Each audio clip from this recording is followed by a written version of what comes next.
اپنی ایک ویڈیو میں نے یہ کہا تھا کہ جو والدین ساری عمر بچوں کی خدمت کرتے ہیں، ان کو پڑھانے کے لیے، لکھانے کے لیے، بڑا آدمی بنانے کے لیے، اور ان کی ہر خواہش پوری کرتے ہیں، تو ایک وقت ایسا بھی آتا ہے کہ وہ بچے بڑے ہو کر اپنے والدین کو، بوڑھے والدین کو بے سہارا چھوڑ دیتے ہیں، اور اس کی 3 وجوہات میں نے اپنی ویڈیو میں کہی تھی۔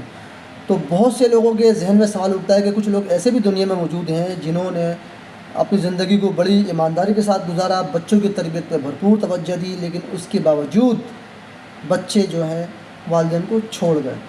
دیکھیے، ایسا اس کے اندر آپ کو میں اس کا مطلب یہ نہیں ہے کہ آپ بچوں کی تربیت کرنا چھوڑ دیں، ایسے نہیں ہے۔ میں اس کی مثال آپ کو یوں دوں گا، اگر میں آپ سے یہ کہوں ایک مین سڑک جس پر ٹریفک کی روانی ہے، اور آپ اس پہ رانگ سائڈ، یعنی کہ جس طرف سے ٹریفک آ رہی ہو اس کے مخالف سمت میں چلنا شروع کر دیں بیچ روڈ کے اوپر، تو آپ کیا کہیں گے؟ مجھے پاگل کہیں گے، ظاہر سی بات ہے۔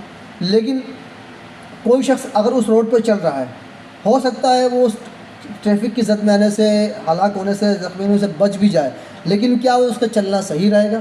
ہرگز نہیں رہے گا۔ تو بھائی، ہمیں جو اللہ نے اولاد ایک نعمت کی شکل میں دی ہے، ہمیں اپنی پوری کوشش کرنی ہے اس کی تربیت کے لیے، جائز طریقے سے جو بھی ہو، اس کو انسانیت کا سبق درس دینے کے لیے ہمیں پوری کوشش کرنی پڑے گی، جو ہمارا کام ہے۔ نتیجہ صرف اللہ کے ہاتھ میں ہوتا ہے، ٹھیک ہے؟ لیکن ہمیں کوشش سے پیچھے نہیں ہٹنا، یہ حکم ہے کہ انسان کے لیے حکم ہے وہ صرف کوشش کرتا رہے۔ تو اب اس کی مثال ایسی بھی ہے، اور اس میں نوح علیہ السلام کا جو واقعہ ہے کہ جب وہ کشتی میں سوار ہو گئے تو ان کے بیٹے نے کہا میں پہاڑ پہ چڑھ جاؤں گا، ٹھیک ہے، اور میری جان بچ جائے گی۔ لیکن جب پانی کا سیلاب آیا اور کشتی جب بلند ہونا شروع ہوئی، وہ نوح علیہ السلام کا بیٹا پہاڑی پہ پناہنے کے لیے پہنچا۔ جب نوح علیہ السلام نے اس سے کہا کہ تم کشتی میں سوار ہو، تو اس نے کہا نہیں، مجھے پانی نہیں ڈبو سکتا۔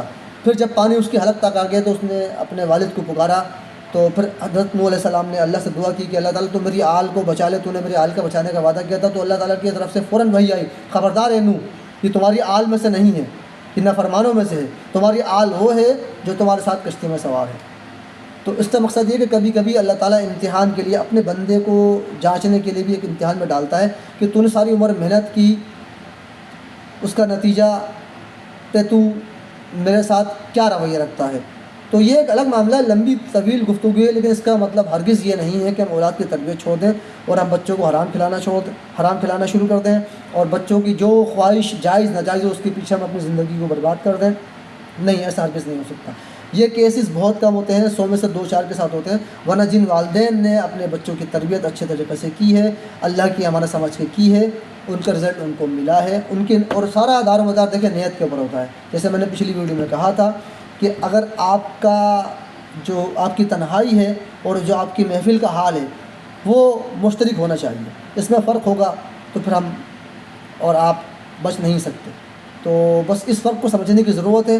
اللہ نے ہمیں کوشش کا حکم دیا ہے، ان لوگوں سے ہمیں اچھا سلوک کرنا چاہیے، اور اپنے بچوں کے لیے جو ہمیں گائیڈ لائن اوپر سے ملی ہے اس گائیڈ لائن پہ ہمیں عمل کرنا چاہیے۔